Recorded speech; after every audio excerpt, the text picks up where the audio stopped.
Welcome, Steph. Thank you so much for having me. Welcome everyone who is joining us.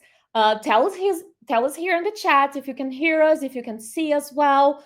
We want to know as you're all entering our webinar. We want to know where are you joining us from. We are here at our one of our company's office in Brazil, in Belo Horizonte. We have a special studio where we are trans live for you with our streaming. So just tell us where you're joining us from. Ryan tells me that he can hear us. I have my laptop in here so I can see all of your comments. Oh, Ryan's joining us from London, UK. Nice. We have people joining from other countries. I love that. It's super international from Belgium as well. I love it. I love it. Keep telling us where you're from. Excited to hear that. We have people from Cape Town, South Africa. That's so exciting. And I know why you guys are here for, right, staff? People want to know how they can increase their sales. That's why we're here. So let's start with our webinar. This is a little bit of a tongue twisting. We really had to practice it. Yeah, we want you all to practice this, that we are here together to talk about how your best next customer is the customer you already have, right? But before we go there, we need you to know that we have our team here watching and answering your comments. So please drop any questions that you have. The team is going to be answering live with us, but at the end we also have a Q&A time dedicated. I hope we have time because we have a lot of content. So I do hope we have time for our Q&A, but the team is here replying and answering to any questions that you might have.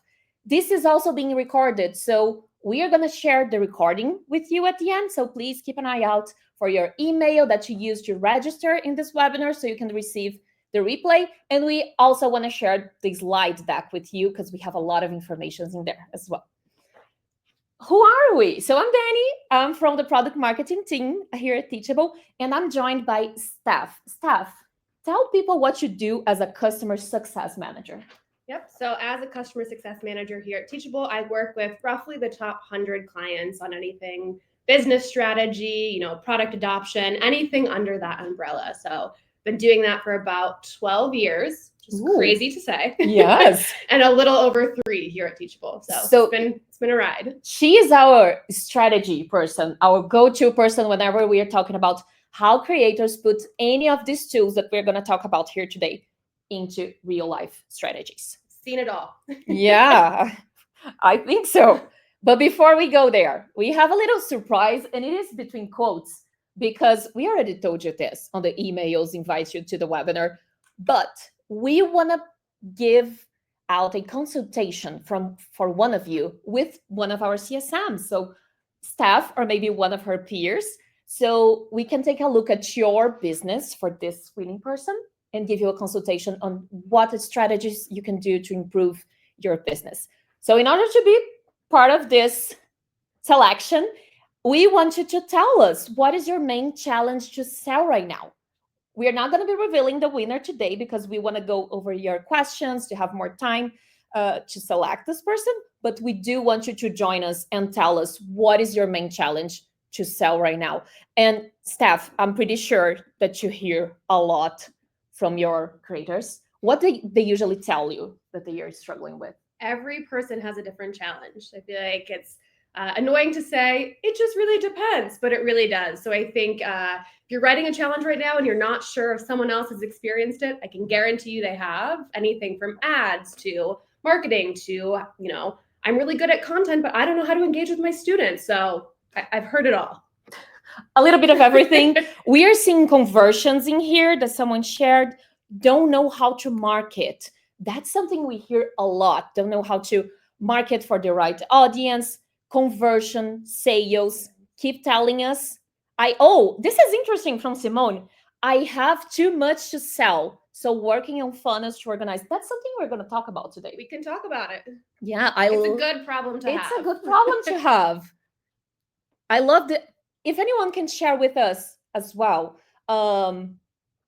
if you also have the same issue as Simone, I would love to understand if any of you have a lot of products that you're having trouble advertising them in a good funnel. Steph, I'm just gonna move my Yes, I'm looking at notebook it. because I saw a comment. No, and I saw a comment telling that your voice is a little Oh. bit softer because it's closer to me. So I'm gonna move it I'll to the project. middle. Yes, we're experimenting with the studio with a different scenario and a layout. Let's see how it goes.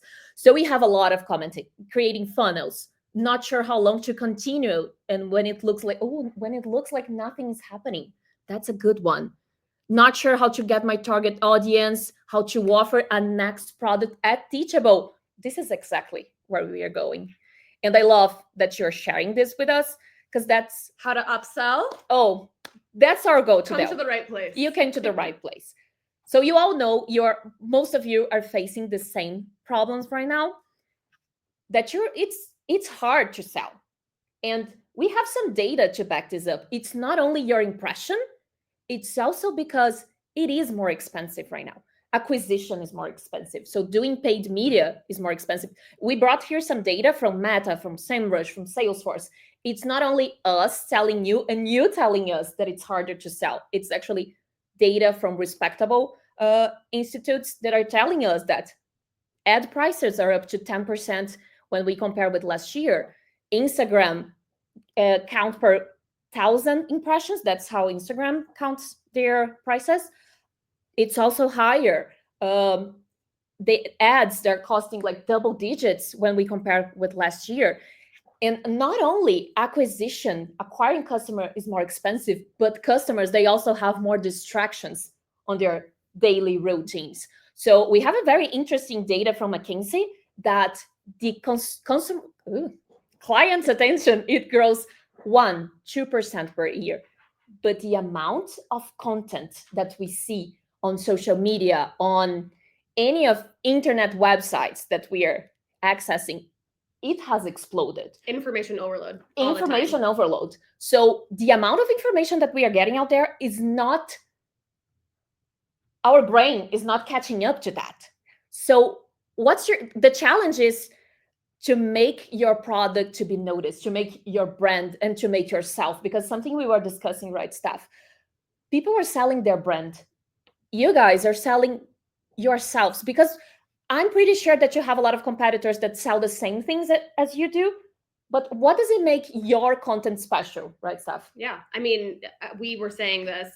You are not the only person who's selling your thing. It doesn't matter how unique it is, how much of your touch is on it. Someone else is going to be in your industry. Someone else is going to be in your niche. Someone is probably doing the exact same thing as you, but you are the only you. So you're really selling your personality and how you're engaging with students, and hoping, that can kind of capture their attention. Exactly. So you really need to be able to stand out in this scenario, because when you do not stand out, what happens is when you have a higher cost to acquire new customers, your profit margin is really tiny, so you cannot reinvest in your business. But also, it costs us really high to acquire a new customer when we compare to keeping the customers you already have and building a good relationship with them. So this is the main message that we want to kick things off here in this webinar, is if you rely only on acquiring new customers, you won't have a sustainable business growth, right, Steph? The number one thing I tell people, or they come to me and they say, what is the one thing that all of the top customers do? And it's a sustainable business model. So like strategically scaling, doing something that you can repeat over and over again, so that one day, maybe if you so desire, it's passive income and you don't really have to do it. And there's only one way to make that happen, and it's the sustainability of it. So exactly.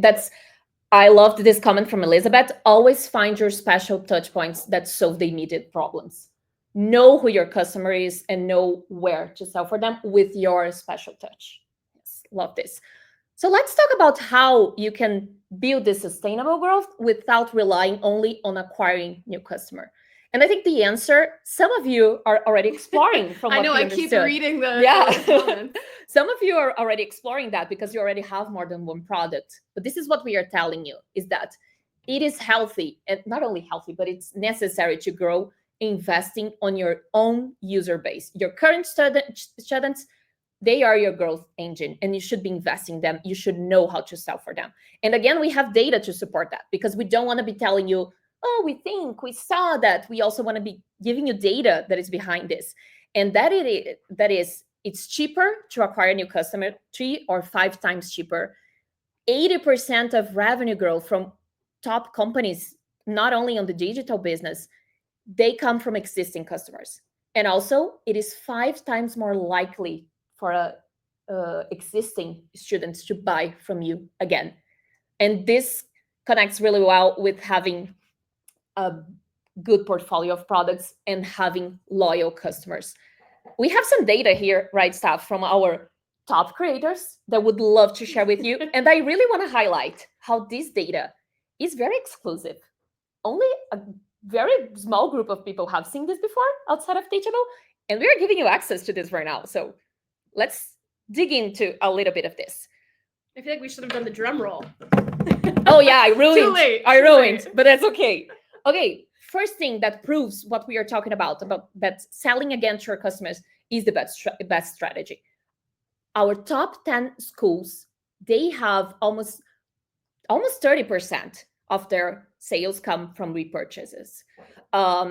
This is the repurchase rate that they have. Top 50 schools, they have 21%. And when we look at the other schools, it's only 7%. So there is a huge opportunity in there. And Steph, as you told me, most of the customers you talk to, I think looking at this, you're like, okay, great, but what can I do about that? If I'm not a top 50 school, if I'm kind of in the all schools bucket, what do I do? And I was telling Danny a story earlier that the thing that these people do the most is they know their customer. And I know it sounds very basic. And you're like, I know my customers. Of course I know my customers. But it's really taking it one step further. One of the very, very top schools that I have, they said their customers wanted a course on financial wellness. What is financial wellness? And I said, okay, great. It didn't perform that well. And they were, we were trying to discuss why. That exact question. What is finance? If you Google financial wellness, 30 different things pop up. So what they could have done by taking that one step further is saying, okay, great, financial wellness. These are all of the topics. What else can we talk about? That is going to make someone not only repurchase because you're talking about what they want to talk about, but you're also asking for their opinion. It's like putting a brand new menu item on something. Yeah. It's like, if I want this sandwich and I helped you create this sandwich, I'm going to be more likely to go try it. So I think that's something that they're doing really, really well. And that's a tangible item of how can I get from being in that 7% to maybe up in that 29%? Yeah, and doing it intentionally, asking your customers what they want. And we see that schools that do that, they are growing more and more, and they are growing faster. So repeat sales, they are driving top schools more and more, and it grows year per year. But something really interesting when we look at the behavior of these top schools is that they have 3 in 5 students buying again. But when we look average data of Teachable creators, only 1 out of 5 creators are buying again. So you see the huge opportunity that we have in here to explore in your own audience. But something that's really interesting as well is that these schools, they are not promoting, they are not advertising alone. They are using their user base, they are using affiliates to help them sell and reach new audiences. And one thing that's really interesting is 48% of the affiliates of our top 100 schools, they were a student first. You told me some very provocative question that you wanted to make for the audience. I do. I think also, I'm like, the data says it's the data, but I would reckon that this 48% is probably even higher. I think maybe the Teachable data we have, but realistically, a lot of the people that I've worked with have probably started their business outside of Teachable maybe first, and then came to us to help manage their content, grow, whatever it may be. So I would first say probably higher than 48%. But I think secondly, a lot of people that I have talked to in the beginning, as I'm kind of helping them grow on the platform, well, where do I find an affiliate? And my number one thing, I'm going to look directly in the camera and say this, if you cannot think of one single student that you would have be an affiliate, you're doing it wrong. That's it. So I'm going to drop the question for the chat.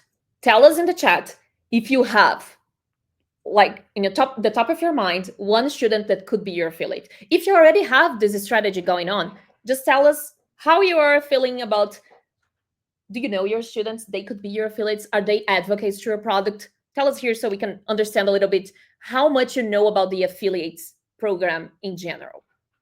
And also something very interesting is in order to sell to other products to our students, you need to have other products. You need to have a portfolio of products. So 50% of schools with 10 plus, more than 10 products, they grew 25% from 2023 to 2024. So it's a huge growth because they have different products that they can advertise to their audience.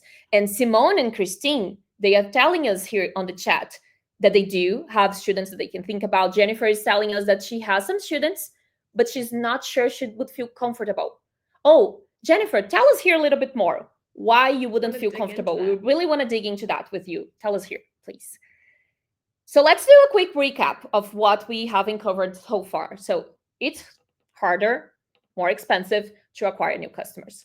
Selling again to your students might be, it actually is a smart path for you to take.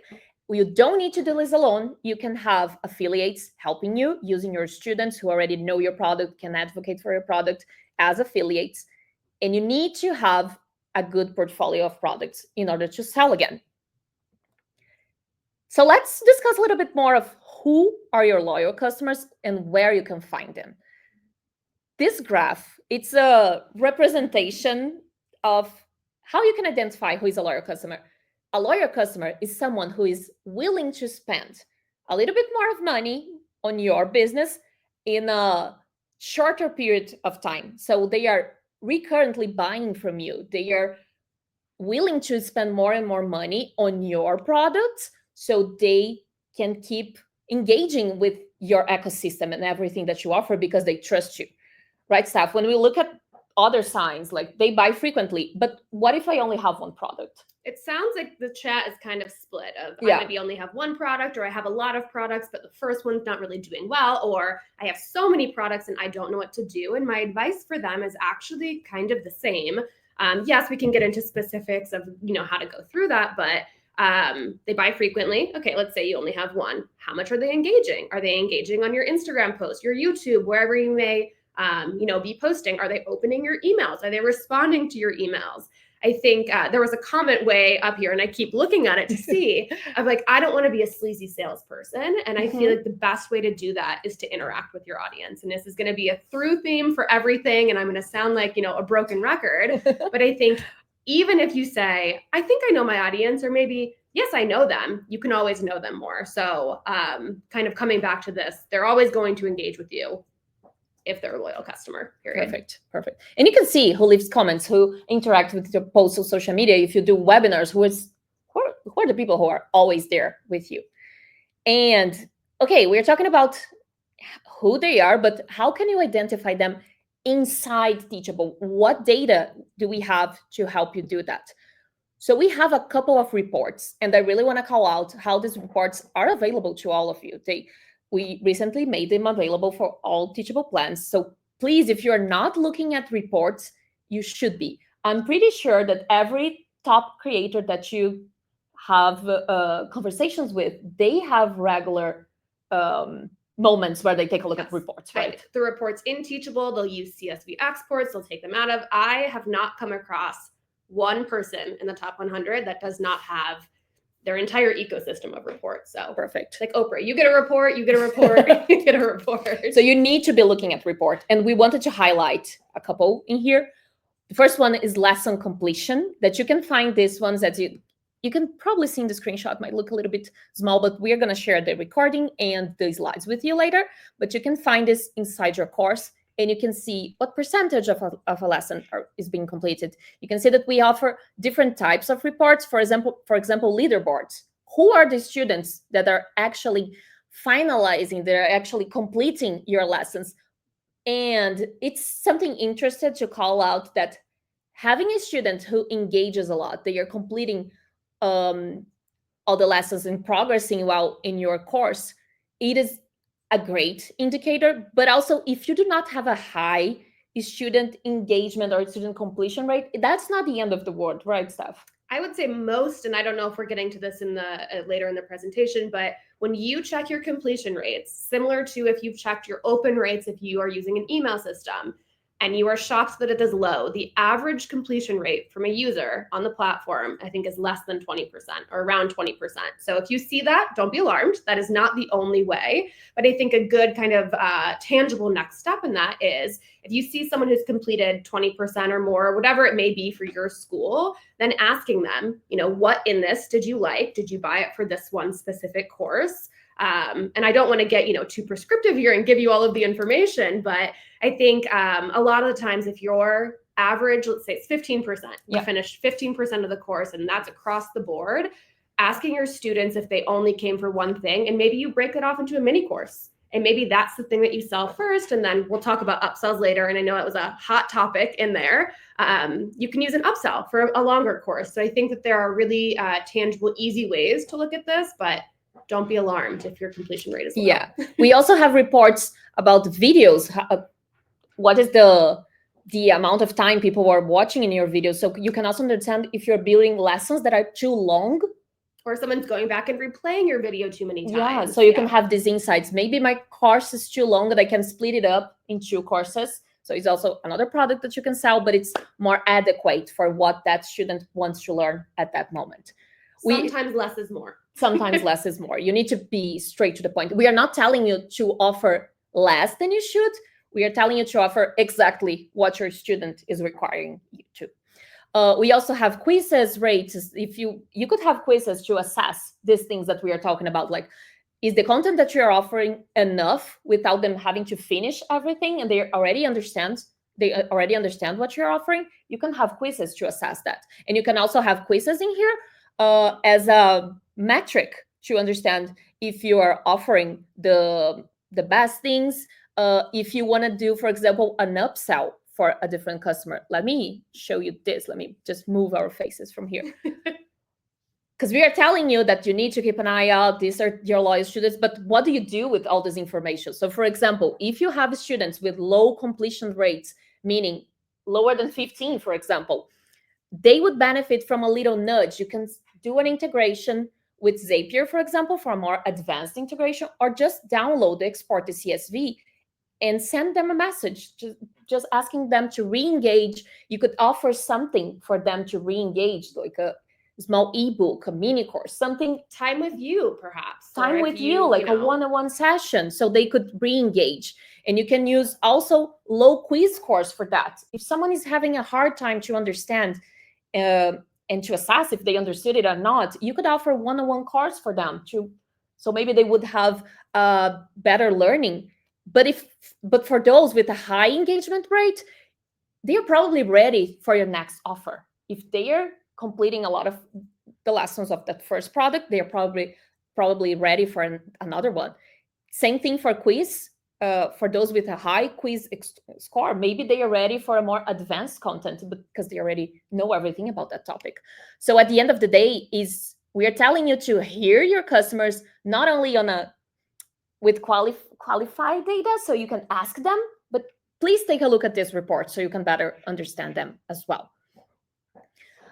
Another thing that we wanted to highlight is pay attention to your purchase history if you have any cross-sell gaps. What does it mean? If you have different products, one student is buying product A, and when you look at your purchase history, at your sales and transaction reports, you see that usually people who buy product A, they also buy product B. You could be offering product B more frequently, maybe as a bundle, as an upsell, as the obvious choice for those who bought product A.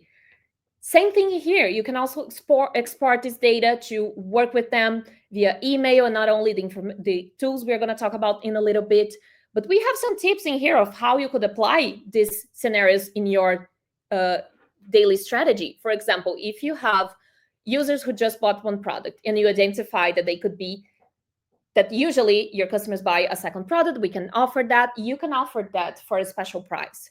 I think the beauty of offering something for someone who is already your student is doing a special price that they will only find within your ecosystem, meaning your webinars, your Teachable school, your emails after. Yeah. Say you're a student that finishes. a course, what are you actually doing for them after? Are you putting them into a nurture funnel? I know there was a lot of conversation in funnel and what to do, and I think that it's pick one and kind of like go for it and see. But a really good kind of like low hanging fruit is if you finish a course, put something out to them afterwards, whether that's your newsletters. And there's a really organic way to do this. It doesn't feel like I just want you to buy, but ask for feedback, both good and bad. So there are definitely, yes, things to be doing. Yeah, and that's a great point. We're not telling you to sell just for the sake of selling. Things need to be connected. There should be an easy flow between your products that makes sense for the evolution of the knowledge of your student. You can also identify where you have some level gaps. Students who completed a more beginner course, but they never purchased a more advanced one that you could be offering. So please use this data to identify opportunities within your existing user base. And how do we help you doing that? So we talked about what information you can find at Teachable, but we also have tools that help you do that. For example, upsells, which is, again, available for all plans as well. This is a great way to grow your lifetime value, meaning the amount of money that your students spend on your business. And they will only do that if they trust you, if they trust your product.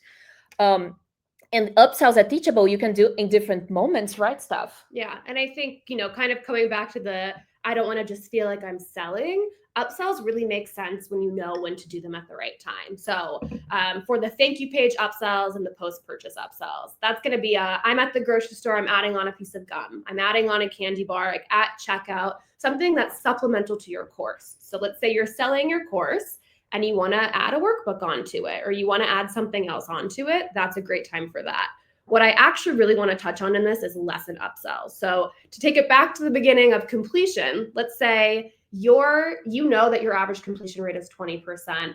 You've talked to your students, you figure out why. You could also offer another upsell at 20% in the course. Or if you have people that get to the very end, you can offer a lesson upsell there. So you think of them different ways. And I think there's a lot of interchangeability with order bumps and upsells. And when do I do it? And I'm so overwhelmed, I just don't know how. But for this specifically, I feel like lesson upsells are a great way to kind of take someone on a journey. And the other two are a great way to add more onto it. Yeah, but for these other two that you are adding to their experience when they're buying the first product, you need to understand these behaviors within your user base. So students are buying product A, they tend to buy product B together. So this is the product that you're going to add on your thank you page, on your post-purchase upsell. I want to highlight a difference between those two is that the thank you page, usually you don't have a lot of space to go over objections. So choose a product that it's a very obvious choice for them. Like, oh, workbook. I was going to say French fries with my hamburger, but yes, please, that's a better example. Yes, that's a better example. But on the post purchase, you have more space, so you can sell more expensive products, some memberships, one-on-one coaching sessions, something, maybe even events that you're doing personally. I think something that's supplemental to the course. It doesn't really matter what you sell as long as it makes sense to your customers. Yes. It's something that you have seen this behavior happen before and frequently, and something that's supplemental to the course. It doesn't have to be directly in line with the course, but yes, an event that you're doing or some type of like discounted, something correlated. Yeah, and Jeff is telling us here that he has 2 big webinars with an offer on the more expensive course each year alongside 3 other smaller, lost your comment, sorry, 3 other smaller funnels for the freebies. Yeah, so that's it. You need to have a logic between all these products so it will make sense to your buyer and when you're offering them. So we talked a little bit about lessons upsell. Steph showed us some examples. We have here some practical examples of how you could apply. For example, you have a beginner photography course and you have a Lightroom presets pack that you know people buy together, and you could offer that as a lesson upsell because you know your students are almost ending your course or they are halfway through, and you could offer that. So we have a couple of examples here for you to make it more tangible on how you can apply on your strategy. Another strategy that we already talked a little bit about is having the affiliates. And we have some very interesting data in here that we are not promising this data, but this is something that we notice and we understand that it's a possibility for those who invest on affiliate program.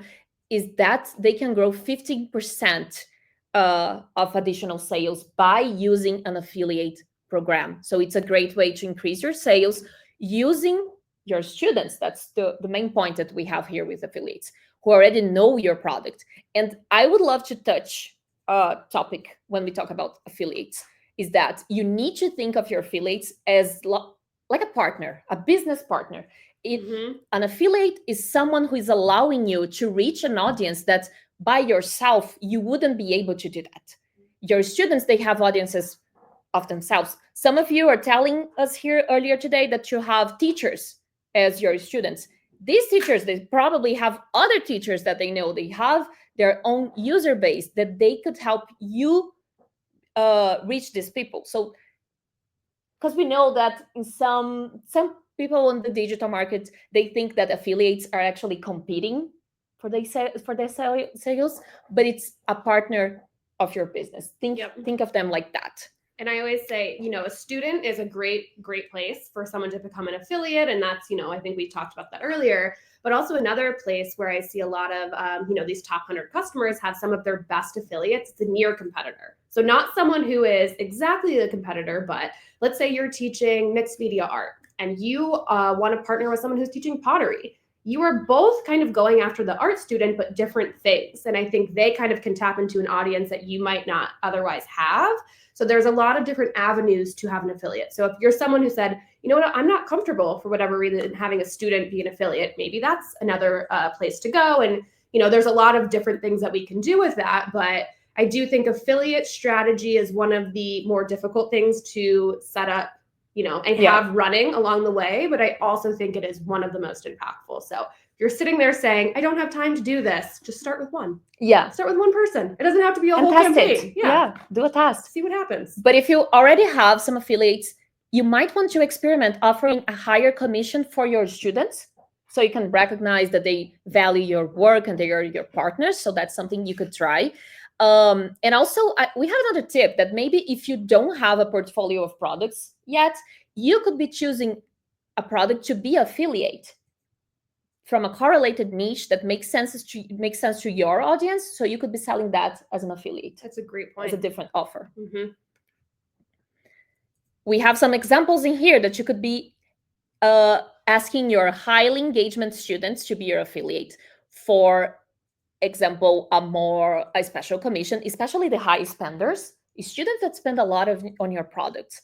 You could offer them a higher commission, so they would be receiving this commission whenever they make a sale for your business. And it's also a great way to think of a sales team, because you're only paying the commission after they make the sale. So that's a great way to experiment making your sales and reaching more people. A lot of questions I also get is, well, where do I start? On how much do I offer them?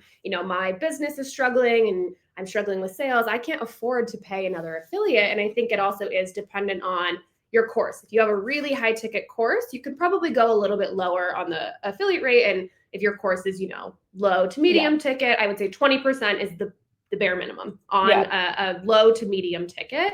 And I also think it's kind of a win-win. They sell more, you make more, and it's, you kind of continue to recycle that. So I think it's a great place to start, especially to bring it back to the beginning. If ad sales are a little too expensive for you, an affiliate could be kind of another supplemental way to go about getting sales. Perfect. And Joff also shared his strategy with us. They have never had much luck with affiliates. As you said, it's not the easiest thing to do. It requires energy to build a good affiliate program.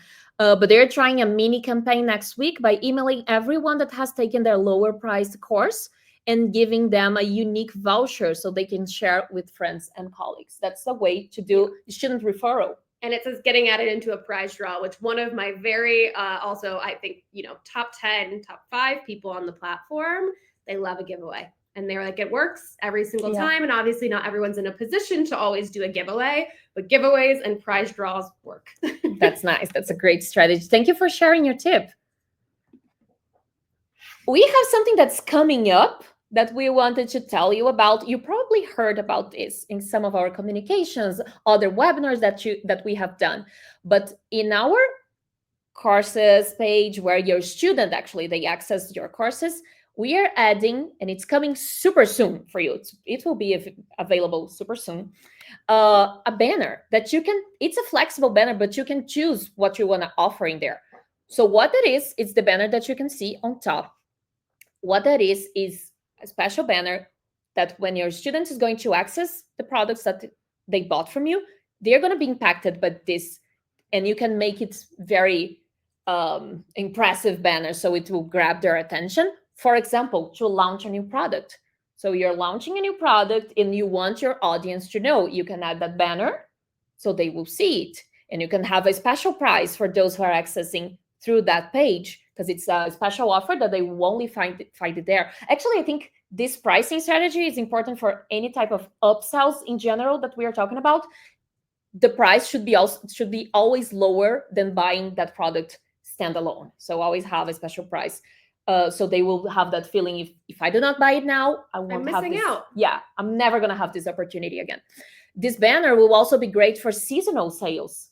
Black Friday is coming up. I know I was gonna say we are in August, but we need to start talking about Black Friday. we've started planning for Black Yes, Friday. yes. All of my top clients have already started planning for Black Friday. It is, if you're not thinking about it, or you're someone that's like, I'm not going to do a sale, I would highly, highly, highly encourage you to do one. Yes. Point blank. Yeah. Yeah. And it's a great way to call out that you're doing a seasonal sale. So Black Friday, any special dates, any holidays, especially if your niche has some specific dates that make a lot of sense, please explore that and use this banner. It will be, again, available soon. Use this banner so you can take out the most of it and tell your students what's coming up. And also, you could use it to advertise evergreen products. I think it's important for us to cover what's evergreen, right, Steph? Yes, I think it is. Tell us. An evergreen, kind of the way that you think about it, is something that's always there. Yeah. So a campaign that's not necessarily seasonal, not something that you are, opening up a wait list and allowing people to get in. It's something that can more or less always be purchased. And I think using this announcement for it, are you adding anything new to it? Are you just kind of drawing attention back to it? I think it could be a great way for that. And maybe it's an upsell with a special product that you have. I don't know. I think this type of strategy is great, like using a banner inside the place where your students are accessing your courses, your products, is great to sell subscriptions, memberships, things that you always have going on, that you always have new content in there, because this is the business model. You need to have new content for subscriptions, memberships. You could be offering them in there, because I think it really gives these products more traction. And it's a great way to always have new people joining in, especially if you use the comments a lot. So it's great to always have new audiences joining. If you decide to do a prize drawing, you could have the banner there about your drawing. Yeah, that's it. So it's coming soon. Please keep an eye out for when we'll be telling you when it's available. Okay. So we talked about who is your loyal customer, how to identify them inside Teachable. And I saw some questions here. The replay will be available. There are some, I see a question about the links as well. We can pull the links to also share with you in the slides will also be available. So don't worry about that. So we covered how you can identify them at Teachable, what features Teachable offers so you can sell again to these customers. But we also want to cover the topic of your product portfolio. You need to have something extra to sell. And from what we are noticing here on the chat, a lot of the customers a lot of you who are joining us, you have more than one product. So it's great. Like, we are touching this topic here because some of you, from what we understood, do not have more than one. Or maybe you think your funnel is not that well structured, which is also a comment that we got in here. So we want to go over some topics that help you build this funnel in a more cohesive way. First topic, talk to your students. I told you I was going to sound like a broken record. Yes. But it really is. I think, kind of bleeding into the second point, having a lot of product only makes sense if it makes sense. Just saying, I have a lot of products doesn't really do anything. Great. Okay. But what are you doing with them? Does it make sense? Is it, in a logical sequence? Did your customers ask for this?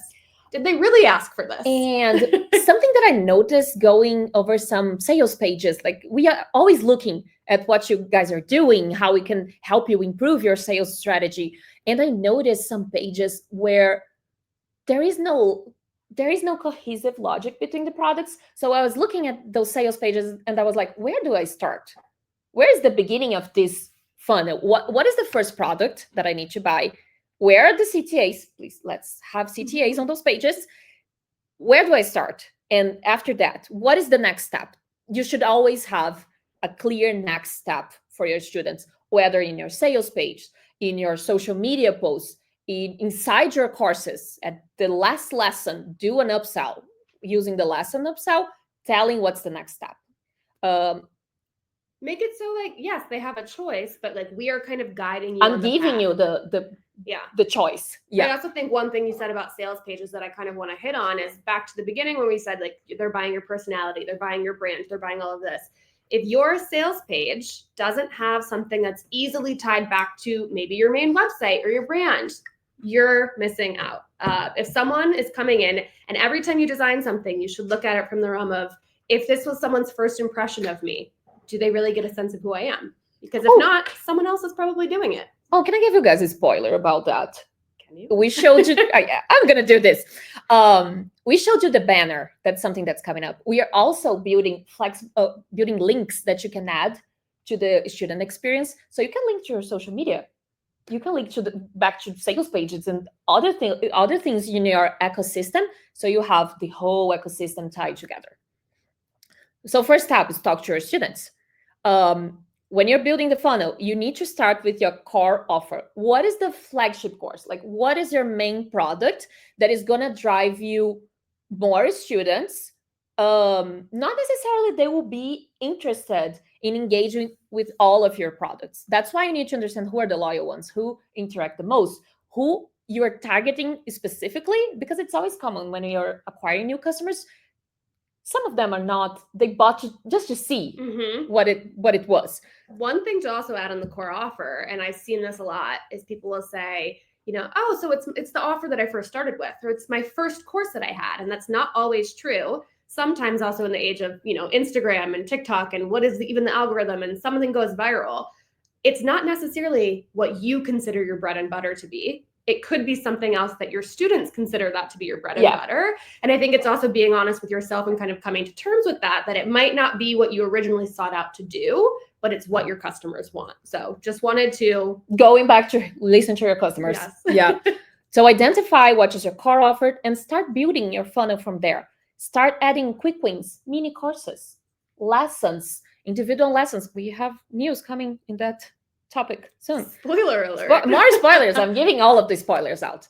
Do downloadables. Build small products that you could be selling to understand if there is a desire for something else related to your core offer. We also talked about the strategy of looking those leaderboards, for example, the reports for your students' engagement, and understand if they are not completing all of your lessons. Most of them are not doing that. And you understand that there is a possibility of splitting that course into two. That could be your second product, your quick win. You could also layer higher touch offers after you start building it, a little bit more expensive, but one-on-one products where people will have access to you personally. They will have more personalized content and built specifically for their needs. You could also be using affiliates. You could be an affiliate, affiliates. You could be an affiliate of a correlated niche product. So you could be selling it to your audience to also explore their acceptance towards other products. So then you can also start exploring and building your own products around that subject. And the last and most important, you need to have a logical sequence between them. So we are telling you to visualize a funnel, but actually build a funnel. Like, write somewhere in a piece of paper, in a whiteboard that you have somewhere. Just build your funnel so you can look at that. You can look every week, let's say week, not every day. Let's start with the week. You look at your report data and you write next to the step of the funnel how each step is performing. What is the engagement with each one? Are people actually buying in that flow that you built? So start looking at that. Start visualizing that, having it written so you can see week by week how you can improve those data. And keep coming back and touching it up. Yeah, perfect. I was thinking Yeah. as you were talking, like I hear a lot of business owners will say, well, like this is what works, so it always worked, or and then maybe they start to decline or they start to plateau. And I just want to point out, Teachable and most other companies have someone that's fully dedicated to funnels. And that is a full-time job. So if this is not an area of your business that you're constantly kind of like switching up, you might want to be looking at it. Yeah, perfect. And another way to do this is maybe repackaging what you already have. So maybe you have some free content that it's hard to find. It's not organized in the best way because it's available free into across different channels. You could repackage those and offer it together with your core offer as a bundle. So we are not talking about doing a upselling here, but you're increasing your lifetime value, increasing the lifetime value of that student by offering a package more complete that will cover more steps of their journey, and they will understand that you offer a more let's say a more cohesive solution for their problems. You could also be using memberships, subscriptions for that as well. I see Atya asking where I can find more information about sales funnel. We have some KB articles around that, but please tell us what are the main interests that you have here in the chat so we can build more assets around that. Maybe we can build some videos to help you, blog posts.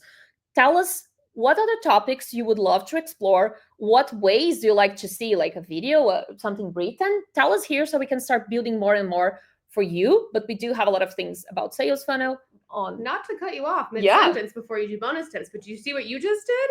I did an upsell, yeah. But no, the financial wellness example I gave of tell us what you want of sales funnels, she could have just said, okay, great, yeah, we can do that. But it was, what do you want to see? How do you want to see it? How often? Basically tell us what you need of sales funnel. There you go, little creator. So please tell us. Let's cover now some bonus tips because we are talking about how you can sell to your existing students, but we know that it's hard to acquire a new customer. So whenever you get a customer to your sales page, we don't want you to lose that customer. So whenever we touch the subject of acquiring new customers is hard, it goes both ways. It goes on the way of selling again for existing customers, but also not letting those customers that were so hard to get, not letting them go without completing what you want them to do, either a purchase, joining a webinar with you. Just make them complete. We were telling you that it's not sustainable to grow only based on new acquisitions, but it's also conversion where your business happens. So let's talk a little bit about this.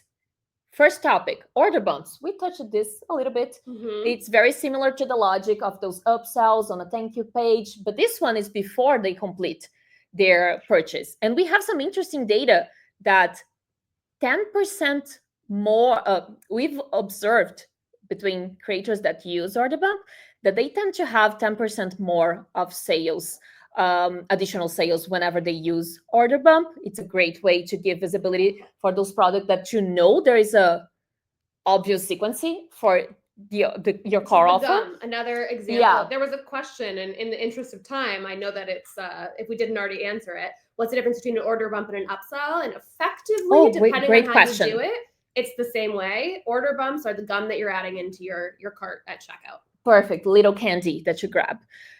And we have some examples here. We have a very curious strategy that some creators do here at Teachable. They do like a almost build your own bundle strategy. So they will make different products available. They are all within the same nature, let's put it like that. They are niche correlated. They are not like I'm selling one random here and one random and another random. Yeah, it's a package. It's a package, and the students can choose what they want from there.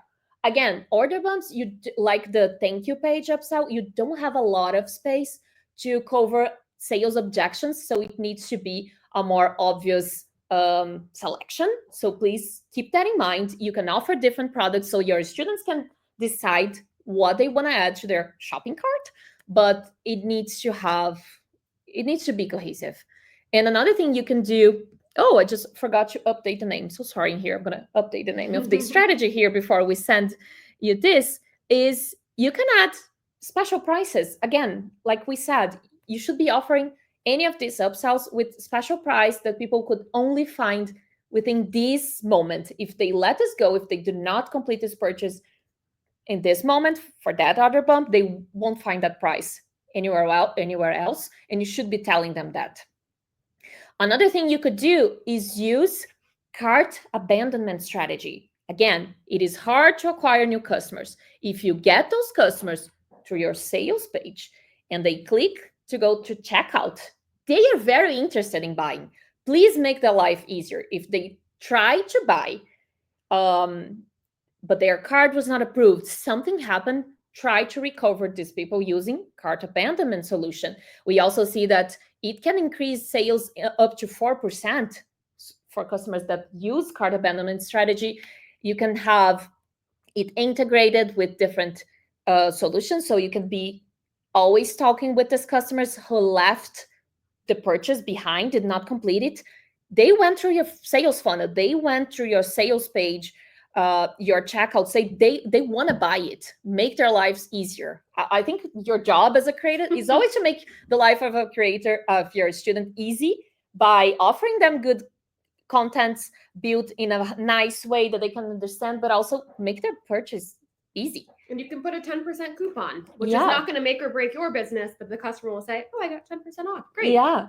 And we also, you could build a funnel strategy for that. Like, you try to recover a customer 1 hour after they leave your page, but they are not buying because it's too expensive. You can offer a cheaper product for them, so they can at least see what you have to offer, and maybe in another moment they will be able to buy that first product. The mini course that The you mini are course. now going to offer. Yeah, exactly. And we also wanted to talk to you about back office, which is another way of helping your student buy. This is something that we noticed, that creators who use back office, they can have 25% more sales than creators who do not use it. And what is behind it is that you can offer additional payment methods. You can offer PayPal, which is the most used payment method in a lot of places. It's very broadly used in the US, for example, and other different countries.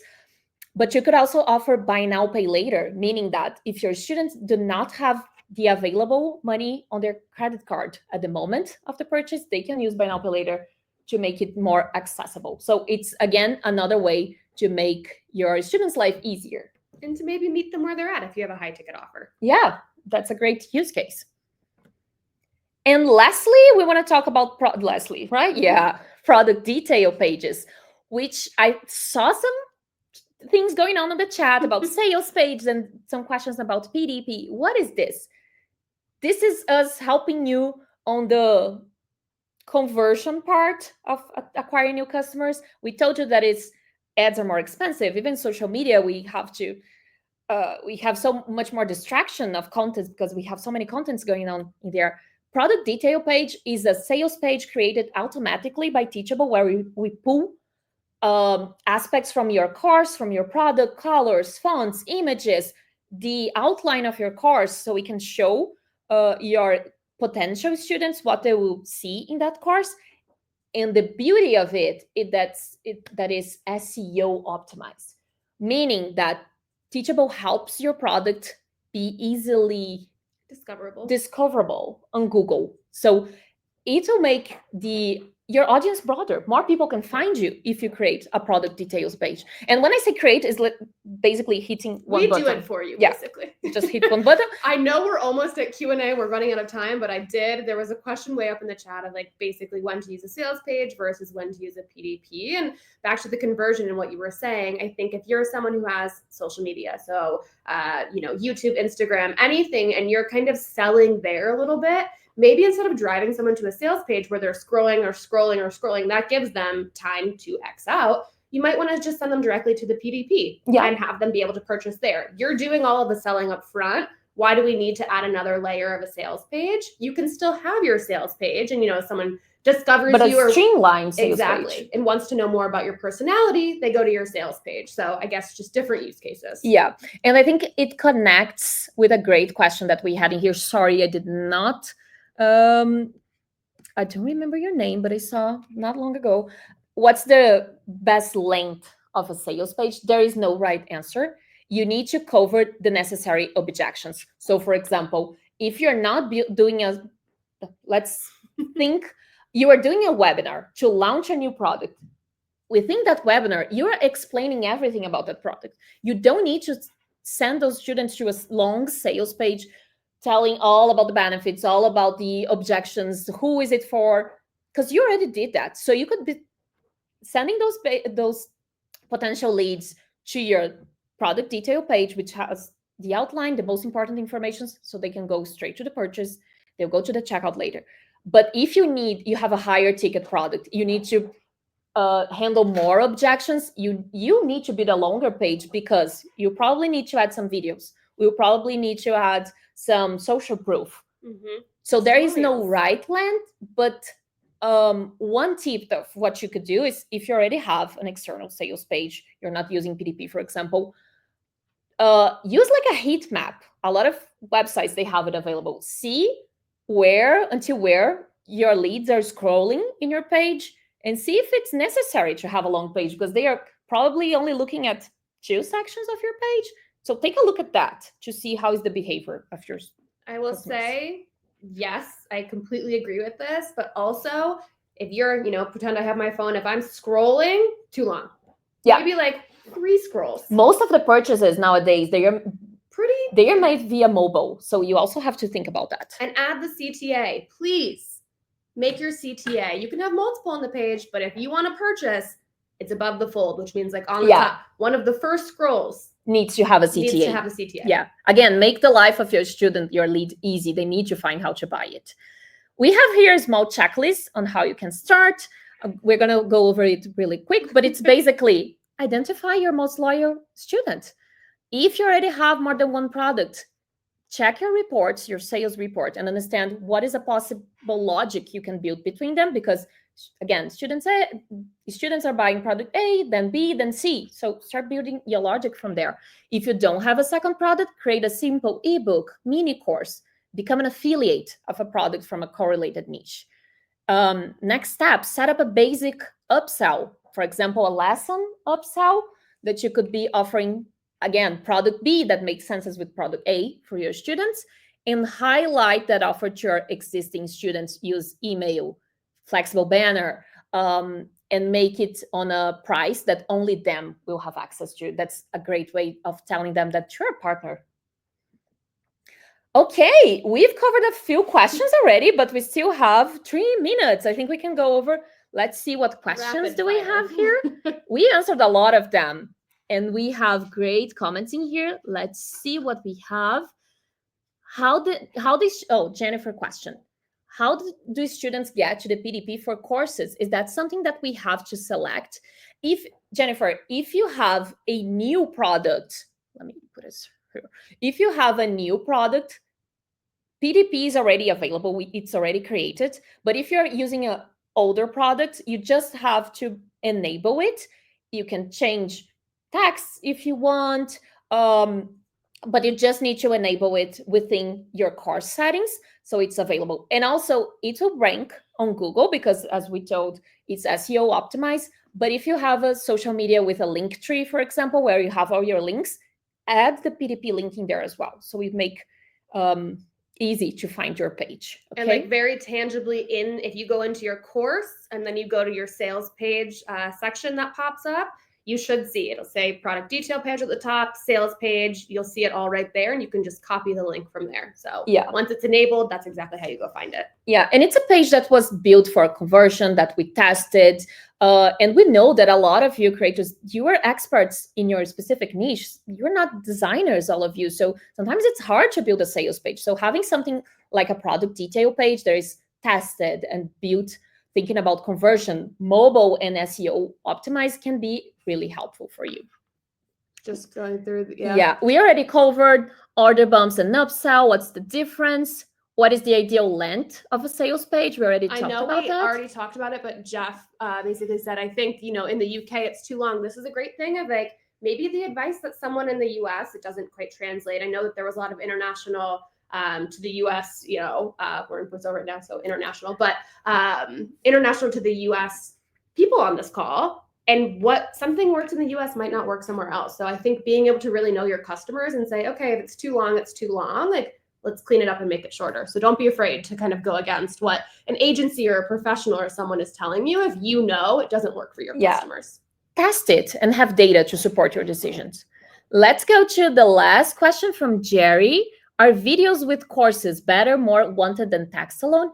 Usually, yes. We have some data that from the market that usually people are willing to pay five times more for courses with videos. So that's something that people see more value. They are also seeing you. They are feeling close to you. If you have a more technical product, you're showing them how that actually works. So you can build more value with video, but sometimes text will be more efficient for a specific problem. So again, know your audience and know the best way to show how to solve that product. But in general, people tend to prefer video. You can also go on, any AI bot and get the text. What you can't get there is someone sitting there explaining it and, this is my passion project. They're not getting a sense of the personality just from text. So, yeah, perfect. For what it's worth. That's a great point.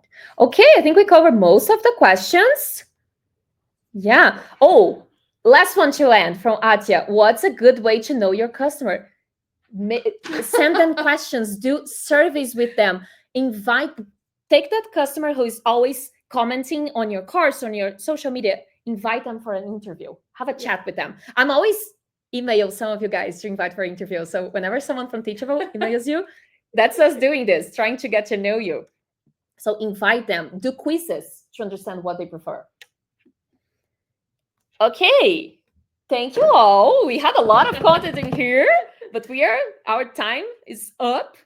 So please keep an eye out for your emails because we are going to announce the consultation winner, where we're going to go over your business, understand opportunities to improve.